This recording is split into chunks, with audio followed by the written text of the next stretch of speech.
Power scaling in Ben 10 is an absolute mess, but some things are also more simple than you'd think. One of the most notable moments in Ben 10 is during the big multiversal team-up. Vilgax sets off a bomb that destroys every single Ben and their own entire universe, aside from one without an Omnitrix, who is called No Watch Ben. Ben 10K, the future version of Ben Prime, transforms into Atomic X and punches the time bomb, only to be erased away.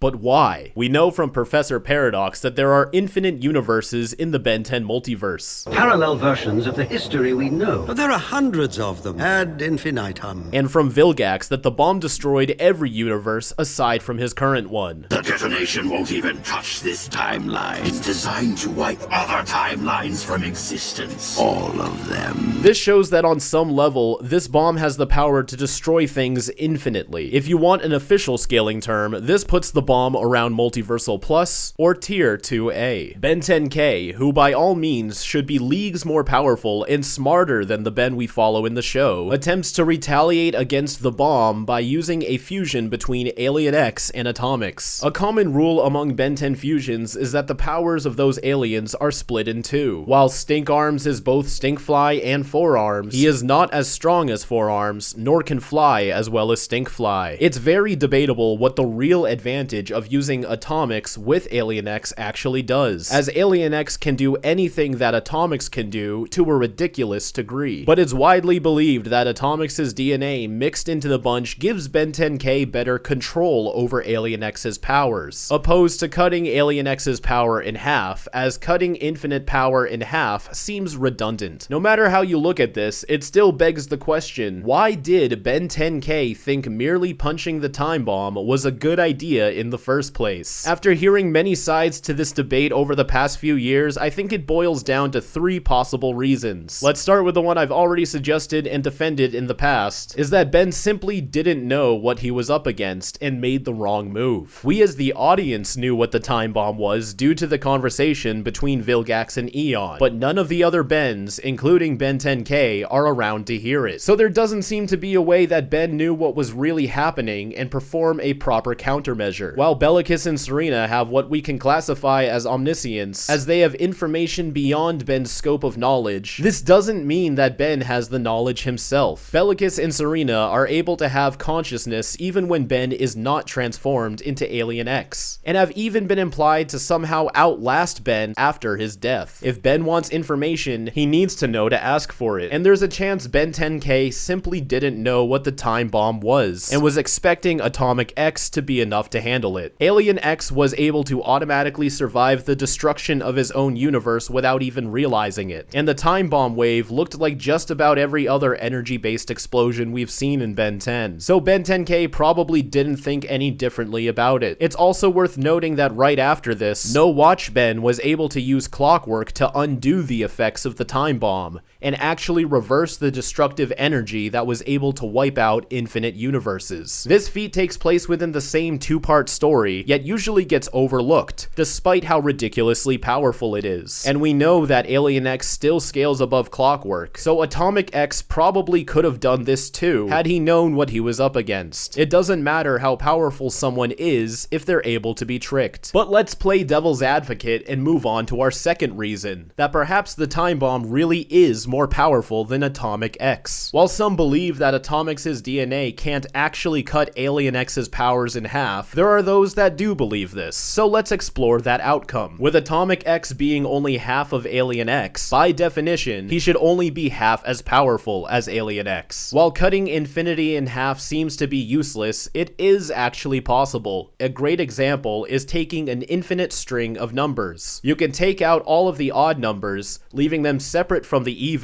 and have two sets of infinity. While they are both equally infinite, they are technically only two parts to a greater infinity, which is the full scale of numbers. As strange as it is to say, perhaps only being half as infinitely powerful as a full celestial sapien was enough of a disadvantage for Ben 10K to be susceptible to the time bomb. It is questionable what would happen if a full-fledged celestial sapien went up against the bomb, but bringing back Clockwork's ability to reverse the bomb, and Alien X scales above Clockwork, it's reasonable to assume that Alien X could have survived this if Atomic X didn't cut his powers in half. A third possibility, and the one I currently enjoy the most, is that Ben 10K willingly sacrificed himself to preserve the timeline. The natural flow of events is a common theme in Ben 10, especially whenever there's episodes that feature Professor Paradox. Characters will often point towards alternative solutions to problems at hand, and even if they would work in the moment, Professor Paradox explains that certain events must unfold in a very specific way, even if they don't make sense at the time.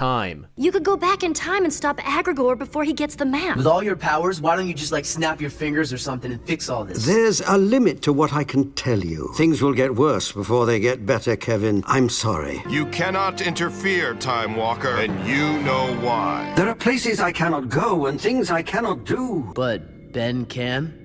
Given that Ben Prime was also present during the time bomb's explosion, and Ben 10K is from the future, that means Ben 10K already went through these events at least once. He knew that even if he could stop the time bomb and save everyone right now, it was no Watch Ben's destiny to save the day, as that's how it happened to him in the past. Sure, the future changes all the time in Ben 10, but there are also time loops, which can't change, or else the loop will break. Ben is also very experienced with creating time loops, as he breezed through the confusion when he swapped minds with his younger self during the episode Ben Again, and notably, the season 8 finale, when it was revealed that Maltruant was also caught in a time loop created by Ben and the Professor. Ben is also keen to maintain the time loops, even when it involves keeping others in the dark. See, Maltruant is stuck in a time loop. The only person who doesn't know about the time loop is Maltruant himself. Oh, and you, I guess. We even come to know that the events of the time bomb are a time loop itself, as the good Bens that arrived to save No Watch Ben at the start of the battle were actually recruited by No Watch Ben himself at the end of the battle, but were brought back in time to that moment. No Watch Ben is also part of a time loop where Ben Prime receives the Omnitrix in the first place. So perhaps, in order to maintain the correct timeline, Ben 10K allowed himself to be erased, knowing that No Watch Ben will bring him back anyways. So he punched the time bomb to make it seem like he was fighting back in order to preserve everyone else's unknowing perspective and not let them know about the time loop. Sometimes to do something, all you need to do is nothing. You can even say he cheats a little bit and hints towards the solution by being the one to introduce No Watch Ben to Clockwork in the first place. Who's this? Clockwork. He's got time powers. All of these plausibilities are only theories, but they are all based on the logic of the series, so without an official answer, any of these could be true. And I guess it's up to you which one you want to go with. Let me know what your favorite theory is down below in the comments, or if you have your own. I'm interested to hear about everyone else's interpretation of this scene. Thanks for watching, and as always, keep it fizzy.